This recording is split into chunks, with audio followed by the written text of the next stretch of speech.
Necessity is the mother of inventions.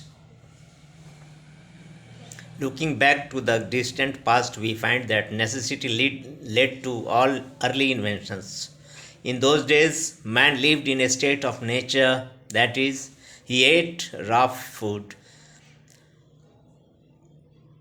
went about naked, and slept in the open air. It was necessity that changed him from what he was to what he is. When the primitive man found that unarmed he was no match for wild animals, he invented rude weapons to defend himself against their attacks. To obtain shelter from rain, cold, etc., he made houses and clothed himself in the skins of wild beasts. At first, the use of fire was unknown to him, nor did he know how to make fire. But necessity showed him the way, and he obtained fire by rubbing pieces of hard wood or by striking one flint against another. In the beginning, his inventions were rude and came far short of his needs. So he tried to improve and succeeded in improving his earliest rude inventions. Thus, necessity led him from invention to invention, from improvement to improvement.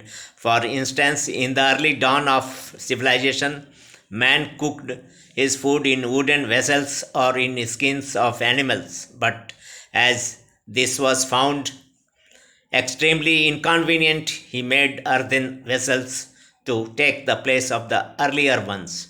In countries where the dry season is long, a scarcity of water taught him to dig wells and tanks. In places where coal and wood were things unknown or could not be had in sufficient quantities, men used cow dung as fuel. Thus, it may be said that all early inventions were due to the pressure of requirement. Though the proverb is true, it is not the whole truth. There can be no doubt that the primitive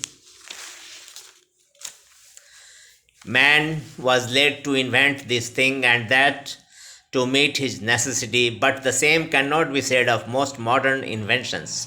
What physical needs do the law of gravitation, the telescope, the microscope, the balloon, the aeroplane, and others too many to mention satisfy? Man managed to live without them in the past. He can do without them in the present also. True, their absence would take him back to the primitive life, but it would be absurd to suppose that this would add to his physical needs. Like physical necessity, man has intellectual necessity. Just as his physical needs led to the inventions enumerated above and many more, so did his intellectual necessity lead to the invention of alphabets, of the art of printing, of books, and of many things besides. Thus, we see that necessity is the mother of inventions. Please like my essays and subscribe.